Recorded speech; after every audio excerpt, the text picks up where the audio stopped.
Bien, bonjour à tous. Je vais vous présenter une petite box pour ma toute première revue. Une petite box, je vais éteindre la radio en fait. Attendez, hop, tac. Une box qui a déjà été présentée par plusieurs reviewers. Elle a été présentée par Gaius de Culture Vape, elle a été présentée par MyVapes, été présentée par d'autres personnes aussi, je pense. Je ne les ai pas toutes regardées, mais du coup, bon, voilà, ce sera ma version de la présentation. Et voilà, donc on va regarder cette box qui est au prix de 119,90 € sur les boutiques telles que Cumulus Vape, YouVape, etc. Il y en a d'autres, mais elles sont un peu en rupture de stock. Donc je vous donnerai les adresses en lien dans les commentaires. En attendant, moi j'ai le commandé sur YouVape, donc je sais pas si on peut faire une mise au point. Désolé, il n'y a pas énormément de lumière, parce qu'il est le soir.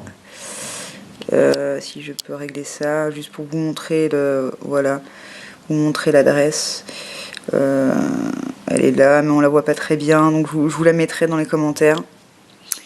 La Pumper 18, voilà, c'est un matos un peu high-end que je vais essayer de vous présenter. Déjà, on va regarder l'emballage. Alors, donc là, il y a le nom, il y a la marque, il y a la couleur. Alors que c'est pas ça vraiment, c'est rouge, mais il y a de la résine bleue dedans, mais c'est pas noté. Voilà, donc derrière, il nous indique le nom du produit, le chipset propriétaire utilisé, le voltage qui est minimal et maximal, 3,3 minimal et 4,2 maximal, la puissance maximale 80 watts, la batterie qui correspond c'est 18650, le courant de sortie 27 ampères. Ça, écoutez, je vais avoir un blanc, Standby Working Current, je ne sais pas ce que c'est, 50 UA. Moi, ça m'a pas servi, en tout cas, j'en ai pas eu besoin. Ouais, attendez, je rapproche un peu parce que je vous lis les trucs, mais on voit rien. Je vous parlais de cette donnée-là. À vrai dire, je vois pas trop à quoi elle correspond. Je fais une petite mise au point. Tac. Si j'arrive à faire une mise au point. Ouais, plus ou moins. Et ensuite, la résistance... Ah, un chat qui passe. Mais bien sûr, un chat, mais c'est génial. Et donc voilà, ensuite, la résistance qu'il accepte va de 0,1 à 3 ohms. Donc on voit qu'il accepte une gamme de résistance assez large, ce qui est plutôt bien pour essayer sur plusieurs montages. Donc ensuite, bon, la box, elle s'ouvre comme ça, avec une espèce de petit aimant. Ouais, un petit aimant là, c'est assez joli. Et voilà, en fait, on a rien dedans à part une notice et la box dans un joli petit écrin de papier tissu, un genre de tissu. Ouais, c'est un genre de tissu un peu. C'est assez joli. On sent que le produit est de qualité. Et donc voilà. Donc avant de vous présenter la box, on va regarder ensemble la petite notice qui est livrée avec. C'est la seule chose qui est livrée avec. Attendez, il y a un truc que je vous ai pas monté aussi, un truc tout bête auquel on pense pas forcément. Il y a un scratch code ici. Il y a un scratch code qu'il faut gratter et qu'après on peut vérifier sur le site d'Asmodus si notre produit est authentique. Mais après, je vais vous dire un truc, clairement, une box comme ça, pour l'imiter, ça va être dur. Clairement, je vais vous faire la présentation et je vous donnerai un peu les raisons pour lesquelles ça va être dur à imiter. Mais là, en fait, on se base sur un matos high-end. Et pour imiter ça, alors à moins que vous fassiez du plastique, alors déjà, voilà, cette matière-là, il faut mettre le prix pour le fabriquer. C'est pas un truc qu'on fait à 2 francs 6 sous en Chine, quoi. Mais bon, voilà, il y a le scratch code. Si vous voulez être sûr, vous pouvez vérifier. Donc cette petite notice, on va faire un petit zoom dessus. On va essayer de se faire une petite mise au point pour qu'on la regarde ensemble tout tranquillement. Ah voilà, parfait. Donc il y a un petit schéma de la box avec ici expliqué le pin 510, la lumière la lumière qui indique la charge, etc. Enfin, elle n'indique pas la charge, mais elle indique si ça va bien, si ça va pas, si c'est éteint, etc. Le bouton fire, la bouteille de jus, la trappe de la bouteille et la trappe de la batterie. Ensuite, nous avons là toutes les protections que possède la boîte. Donc voilà, j'ai oublié, je l'ai pas dit encore, mais c'est une box qui fonctionne comme un mecha, donc qui va envoyer la puissance de la Q en fonction de la résistance, mais qui a des protections électro. Et oh, excusez-moi, il y a mon chat qui veut sortir. Elle m'embête depuis toute l'après-midi, elle a pas arrêté de m'embêter. Désolée hein, si vous l'entendez encore, je vous la présenterai peut-être. Switch on, switch off, ça c'est la protection, c'est les protections. Donc on peut l'allumer et l'éteindre. Voilà, c'est une méca qui est protégée dans ce sens-là. Donc on peut la mettre dans la poche sans qu'elle s'allume et fasse fire à notre insu, quoi. On a la limite. Qu'est-ce qu'on a comme limite? Attendez. Oui, si on appuie 10 secondes sur le bouton fire, la box s'éteint. Là, pareil, on va pas cramer la résistance, on va pas cramer le coton, on va pas solliciter trop longtemps la Q. Donc c'est protégé. On a la Q qui est protégée pour pas qu'il soit complètement déchargé, c'est-à-dire qu'une fois qu'il a 3,3 volts, on a la box qui nous fait un petit voyant rouge pour nous dire là il serait temps de charger la Q. Une protection si la résistance est trop basse, hein. Faut pas descendre en dessous de 0,1 ohm, hein, ce qui est déjà plutôt assez bas. Perso, j'ai jamais vapé en dessous de 0,1 ohm et je vois pas trop l'intérêt en fait non plus, mais bon, chacun fait ce qu'il veut. On a aussi une protection, qu'est-ce que c'est quoi si un court-circuit, voilà. Là c'est une protection contre un court-circuit, ce qui est très pratique, hein, qu'on n'a pas sur les mechas de base, hein. Le mec il va vous péter la gueule, lui il va faire une petite lumière rouge pour dire hop, il y a un petit court-circuit, un truc qui déconne. Et on a une protection contre les températures trop hautes, c'est-à-dire que si la Q chauffe trop et qu'il atteint la limite de 90 degrés, hop, la box s'éteint. Et enfin, on a voilà la protection classique d'inversion de polarité qui va émettre une erreur si la batterie n'est pas insérée dans le bon sens, ce qui est plutôt pas mal. Donc on va passer à la box, la petite box. Alors voilà, faut savoir que on appelle cette matière-là, en anglais c'est du stabwood, donc stabilized wood, bois stabilisé.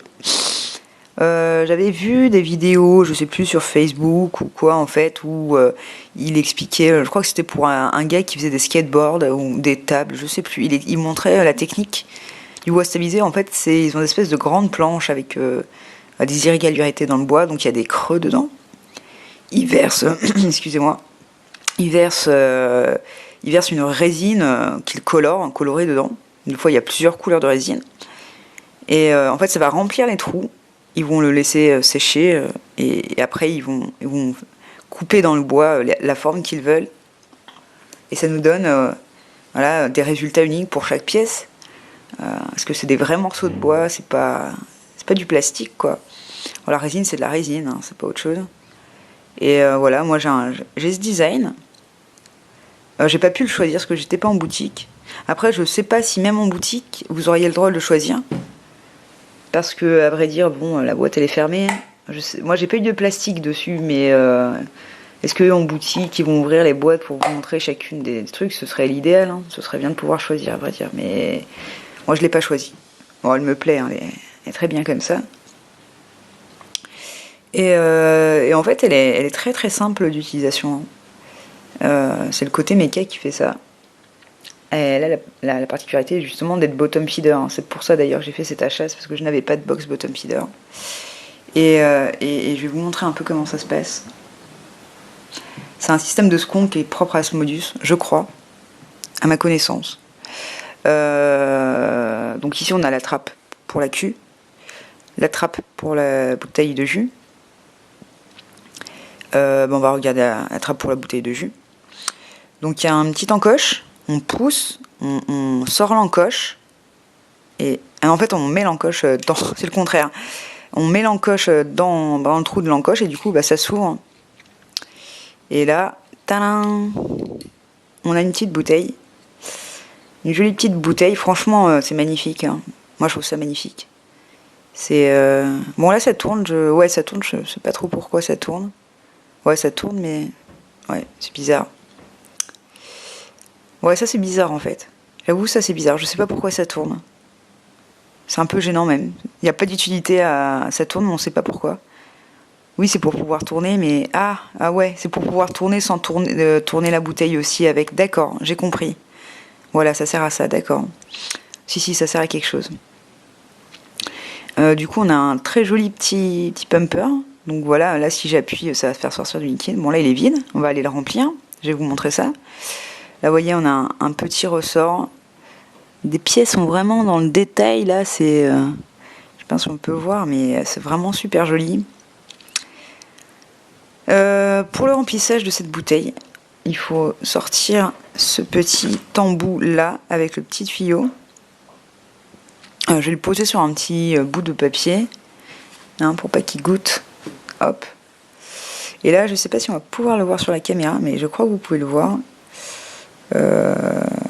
En fait, on a une zone transparente ici qui va vous indiquer la hauteur limite. La hauteur limite, il ne faut pas dépasser pour le liquide, voilà. C'est-à-dire que, en fait, avec la pression de ça, ça va remonter le niveau du liquide, et si ça dépasse cette limite, du coup ça déborde. Donc c'est assez ingénieux en fait, ils auraient pu très bien oublier ce petit détail, ils y ont pensé. Et en effet, ouais, c'est la pression d'Archimède, bien entendu. Archimède dans son bain, il découvre la pression d'Archimède. Bon, je connais plus l'anecdote. Bon, on va faire le remplissage de la bouteille. Hop. On remplit. Ah, je remplis, je vais vous décrire le jus après. Ça, c'est un jus qui encrasse, hein. C'est un jus qui encrasse les coils, voilà. C'est un jus malaisien. Attendez, je vais vous le présenter après. Je rentre ça. Hop, tac. Donc il y a juste à le rentrer, hein. C'est pas sorcier comme qui dirait. Est-ce que c'est bien rentré là? Non, il est mal rentré. Ouais, je l'ai mal rentré. Ouais, j'ai mal appuyé. Voilà, c'est bien appuyé. Bon, là, j'ai envie de... Il y en a un peu autour. Hein. Sûrement, ça a dû couler. Je sais pas. Voilà, je le nettoie un peu. Et après, pour le rentrer, c'est très simple. Donc là, c'est fermé. On fait passer le truc dedans comme ça. Et puis après... Ah, merde. Ah oui, j'ai dû appuyer en même temps. On fait passer le truc et hop, tac, on tourne et c'est bon. Ouais, vous voyez, il faut pas y aller trop violemment. Parce que j'y suis allée un peu trop violemment, ça a fait un pumper dessus et du coup, ça a giclé. Donc, pour la partie bottle, là, c'est fait. Je vous ai montré comment ça fonctionnait. Je vous présente le juice. Le juice, j'ai trouvé au Vapostore l'horloge. Je sais pas s'il est beaucoup distribué. Moi, je le vois pas trop sur mes shops favoris, on va dire. J'aimerais bien faire un petit zoom dessus. Tac, tac, tac. S'il veut bien. Hop, on va essayer de régler. Tac, tac, tac. Ouh, il est capricieux, l'appareil. Il veut pas trop faire de mise au point. Ah, voilà, on va y arriver. Tac. Voilà. Le Raptor Juice. Honey Melon. Donc melon et miel. Bon, je l'ai bien entamé quand même, à l'air de rien. C'est un thé malaisien très sucré. Bon, il est frais aussi, mais je le trouve pas excessivement frais en comparaison de... comment il s'appelle? Il y a une autre marque là. Celui qui fait mangue abricot, là, il y a une marque comme ça. Là, je l'ai pas en tête. Qui fait un mangue abricot, mais frais, de chez frais, le truc qui te décape. Moi, je trouve pas que celui-là, il te décape. Il est frais, mais il est pas non plus... il arrache pas la gueule. Il est pas mal. Mais par contre, il encrasse grave. Donc, on va... Pour la cuve, je vais le changer. Je vais changer l'accu parce que mon accu est complètement... Enfin, il est un peu déchargé. Donc, je vais vous faire une démo de vape avec un accu bien chargé. Vous voyez comment ça donne. Donc, je vais aller chercher l'accu et je reviens. À tout de suite. Donc, voilà. Je suis allée chercher mon accu. Le voilà. Tout chargé, tout bien, tout beau. Donc, les accus que j'ai pris, c'est des VTC 5K. Comme j'avais pas trop d'expérience avec les mécas, j'ai posé une question sur le forum e-cigarette, pour certains, peut-être que certains connaissent. On m'a vraiment conseillé les Sony VTC 5K. Alors je m'étais renseigné qu'il fallait mieux prendre les accus constructeurs que les accus rewrappés avec des noms de marques qui au final on ne connaît pas vraiment la provenance de l'accu. Donc là c'est vraiment du Sony. La puissance indiquée est la véritable puissance. Donc là je vais le changer. Là, il suffit de dévisser. Vous voyez qu'il y a des trous de dégazage assez énormes. Je vais dévisser, tac. Alors pour le sortir, c'est pas sorcier. Le côté moins se trouve en dessous, côté plus au-dessus, tac. Et on ferme. Et après, je vais vous montrer comment fonctionnent les sécurités, etc. Sur la box. Ah, j'arrive pas à le remettre. Attendez. Il y a un petit coup à prendre. Voilà. Il y a un petit coup à prendre et après ça rentre tout seul. Voilà. Donc là, il m'a fait une petite lumière verte, je sais pas si vous avez vu. C'est pour me dire, hop, j'ai bien détecté l'accu, c'est bon. Donc lui, on va le rentrer, on va le remettre à charger. Tac. Et ben, là, je vais sortir mon atto. Voilà, il est un petit peu sale. Tac. Alors l'atto à Sandripper, c'est le Twisted Messes. Je vous le présenterai dans une autre view parce qu'il est formidable. Je suis fan de ce dripper, je l'adore. Je l'adore, je suis fan. Je suis fan. Donc déjà, je vais vous montrer qu'est-ce qu'il fait quand on n'a pas d'atto. Donc là, il s'allume une fois. Voilà, là, il fait 5 fois pour me dire il n'y a pas d'atto. Le premier truc, vous avez vu, il a juste fait un petit clignement vert. Maintenant, si je l'éteins, hop, il se met en bleu. Donc là, j'appuie, elle est éteinte. Parfait, non, je ne peux pas la déclencher comme ça. Je vais la rallumer. Hop, un clignement vert.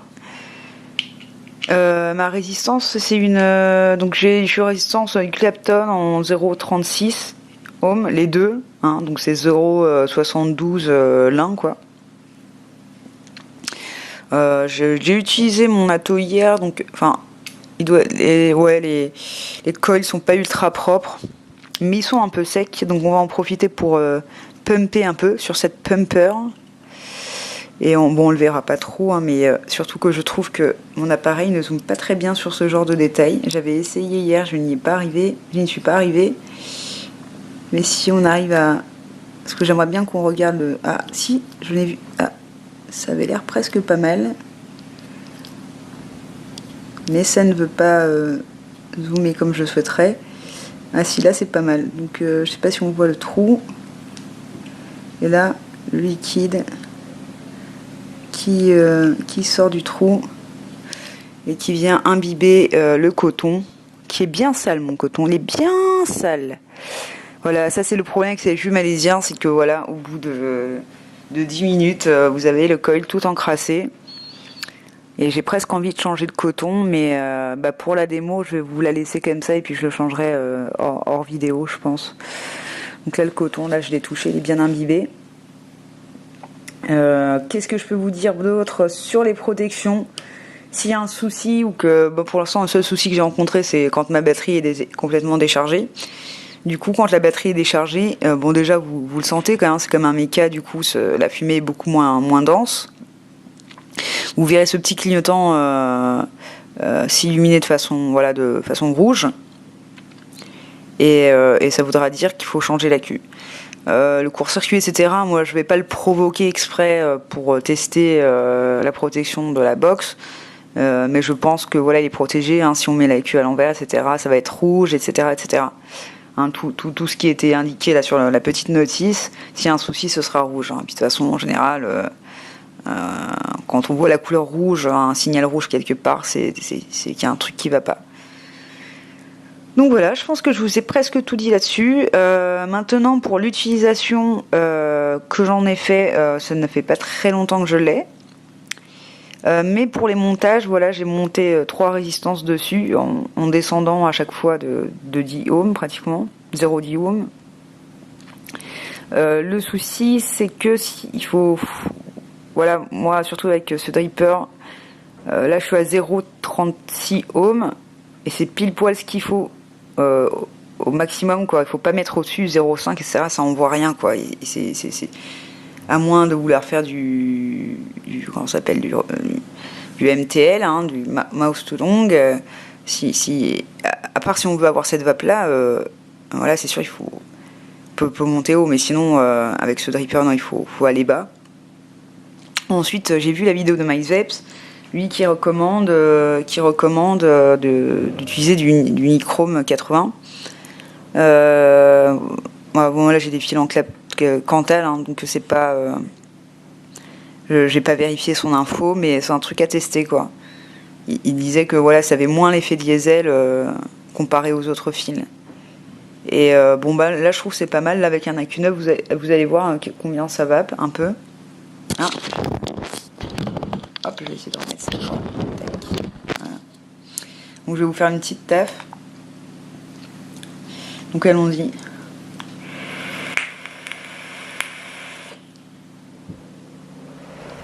C'est une petite fumée là, hein, mais attendez, peut-être qu'il n'est pas chaud. Voilà, ce petit côté diesel que je disais tout à l'heure, le fil est pas vite chaud, quoi.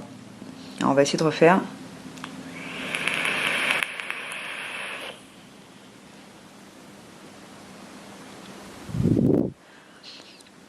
Bon, je pense qu'il faudrait que j'aille un peu plus bas dans les montages, hein. En sachant qu'il envoie 80 watts, je crois que c'est intéressant d'aller à 60, 70 watts pour que ça crache bien, quoi. Là, clairement, je ressens, j'en sais rien, mais je ressens 40 watts, quoi, pas plus.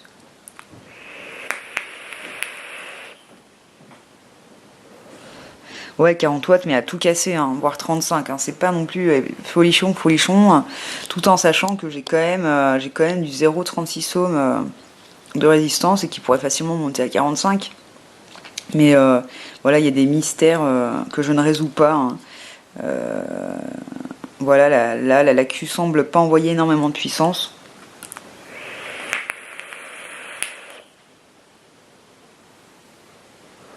Voilà, ça fait sa petite vapeur, mais on a envie qu'il envoie un peu plus. Donc si vous regardez la vidéo de MyVapes sur la pumper, bon, c'est une vidéo qui est en anglais, bien entendu.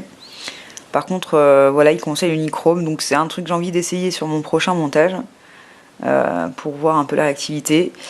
Et après, MyVapes disait aussi qu'il aurait préféré que la box aille jusqu'à 100 watts. Moi, voilà, je suis pas allé juste des résistances qui lui permettent de révéler toute sa puissance. Je pourrais dire ce qu'a dit MyVapes à la seule condition que je sois descendu aussi bas, que je me dise ah bah en effet ça manque de puissance. Mais là clairement avec une résistance à la valeur que je vous ai indiquée, je trouve que ça manque un peu de puissance. Après, confort de vape, ce que j'aime bien dans cette box aussi, on le dit pas, c'est la taille de la box. Voilà, j'ai des petites mains et les box à 2 accus, là, les BF avec 2 accus, c'est monstrueux parce qu'en plus il y a la place pour la bouteille. Voilà, quoi, je veux dire, moi je peux pas tenir un truc pareil, quoi, clairement. Et puis c'est pas pratique, on peut pas mettre ça dans sa poche. Ça tient dans une poche très facilement. En plus, elle est protégée, donc il n'y a aucun souci. C'est vraiment un bon investissement si vous voulez une bottom feeder un peu originale. Donc originale pour plusieurs raisons. Elle est originale pour l'apparence, avec ce bois stabilisé qui est très joli et qui est unique. Il y a d'autres couleurs, il y a du violet, du vert, enfin c'est vraiment magnifique. Les finitions, voilà, le bouton est super agréable. Et puis pourquoi elle est originale, c'est aussi pour son système de pump qui est vraiment unique. Alors soit on aime, soit on n'aime pas, mais je trouve ça pas mal, quoi. Le geste comme ça de descendre, c'est plutôt cool. C'est vraiment sympa comme box. Et puis là le petit voyant très discret qui indique la sécurité, c'est parfait. Voilà ce que je voulais dire sur les aspects pratiques. Ensuite, je vais conclure là-dessus. Moi j'ai pris la Pumper 18 comme vous l'avez vu, mais il y a une Pumper qui s'appelle la Pumper 21. qui en fait porte un faux nom, ça devrait être Pumper 2021.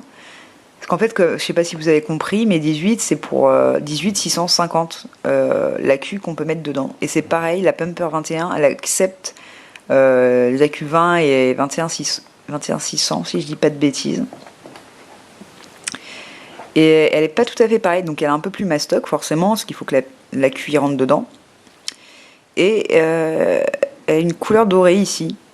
Et je crois que le motif principal est noir, enfin noir, c'est du bois noir stabilisé avec du vert, du gris, du bleu, enfin c'est un peu comme ça, mais c'est plus sombre.